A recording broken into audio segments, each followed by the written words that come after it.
High, good morning. আজ হচ্ছে 23শে জানুয়ারি আর আমরা বেরিয়ে পড়েছি শান্তিনিকেতনের উদ্দেশ্যে। আজ হচ্ছে নেতাজি সুভাষচন্দ্রের জন্মদিন। যদিও এটা স্কুলের ক্ষেত্রে পালনীয় ছিল আর এখন আমাদের ভ্যাকেশন। যাই হোক, অনেক দিনের প্ল্যান, আজ 3-4 বছর ধরে প্ল্যান করছি। আর এই যে সবাই মিলে আজ জমায়েত হয়েছি শান্তিনিকেতনে যাওয়ার জন্য। এখানে অনেকজন নেই, তারা আসছে। আর এই যে আমরা ট্রেনে উঠে পড়লাম। ট্রেনে উঠেই আমরা স্যান্ডউইচগুলো খেতে লেগেছি, ব্রেকফাস্টটা। কিন্তু স্যান্ডউইচগুলো প্রচণ্ড বাজে ছিল। আর এই যে হচ্ছে আমাদের সোনা বাবা, পুচকুটার সাথে খেলতে খেলতে আমরা পৌঁছে গেছিলাম। আর এই নামলাম হচ্ছে শান্তিনিকেতন। অনেক দিনের প্ল্যান, মনে হচ্ছে যেন মানে স্বপ্ন যেন বাস্তবায়িত হলে যেরকম আনন্দ হয় সেই আনন্দ। আর এই যে পৌঁছালাম হোটেলটা। হোটেলটা বেশ সুন্দরই ছিল, গাছপালা, একটা সুইমিং পুল ছিল, এই জন্য আরও ভালো লাগছিলো। শীতকালে যদিও কেউ সুইমিং পুলে সেরকম নামে না, কিন্তু তারপরেও আমাদের একটুখানি নামার ইচ্ছা ছিল। আর এখানের ওয়েদার না বেশ ভালো, মানে অনেকটা শীত এরকম ছিল না, আবার গরমও ছিল না, বেশ ভালো ওয়েদার। এই যে পুচকু ঘুমু ঘুমু করে লাল হয়ে গেছে ওর গালটা, আমরা তাই ওকে একটুখানি আদো আদো করে দিচ্ছিলাম। যাই হোক, এই হচ্ছে সুইমিং পুলের দিকটা, বেশ সুন্দর। আর যেহেতু শীতকাল তো কেউ নামছে না, তাই ফাঁকা, তো আমরা ভাবলাম আমরাই নামি, কারণ অনেকজন নামলে একটুখানি প্রবলেমই হয়। তারপরে রুম ফুম ঠিক করে এই যে উপরের দিকে উঠছিলাম। আর এই যে যেটা টাঙানো আছে, এটা লাইটিং রাত্রিবেলাটা ভীষণ সুন্দর লাগে। কিছুজন উপরে উঠে গেছে, কিছুজন আসছে। আমরা এখন রুমে যাব।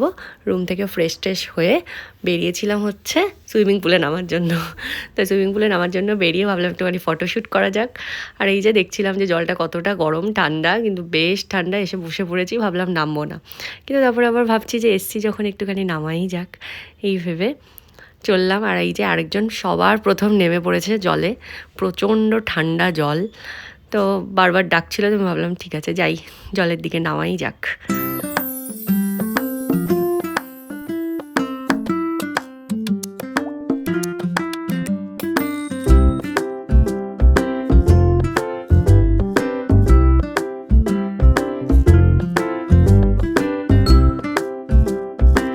চলছে পুলে নেমে আনন্দ, আর মাঝে মাঝে চলছে খাওয়া দাওয়া, বেশ মজা হয়েছে আমাদের।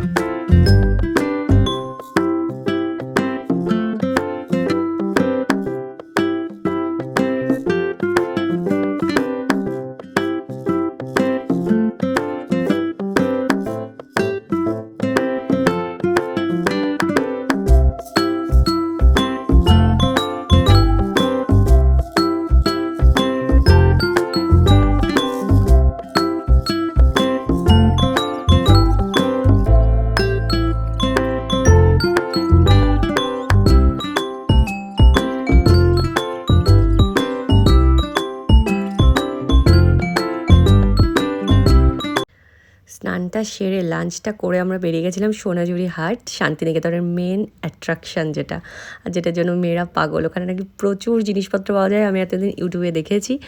তো এবার আমি যাবো, মানে যা ভালো লাগছিলো না, এই যে সোনাঝুরি হাটটায় এসে পৌঁছেছি। আর আমি না হাটটা দেখে জাস্ট পাগল হয়ে গেছি, যে এত জিনিস পাওয়া যায়, এত সুন্দর হাতের কাজের জিনিস। আমি পুরোটা ভিডিও করে দেখাতে পারিনি, কারণ আমি পাগলের মতো কেনাকাটা করছিলাম।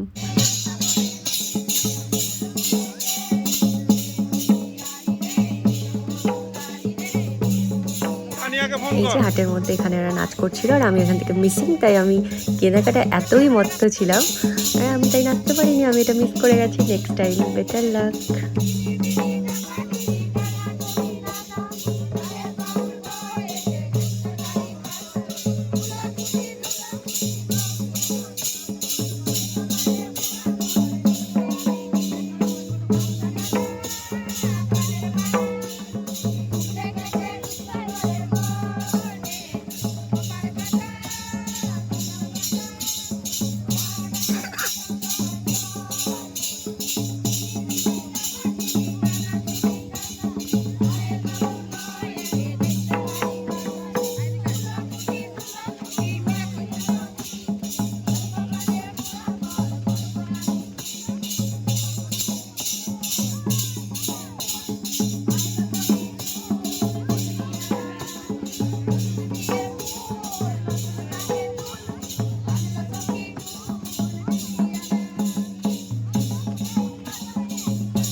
মিউজিক্যাল চেয়ার হচ্ছে নাকি?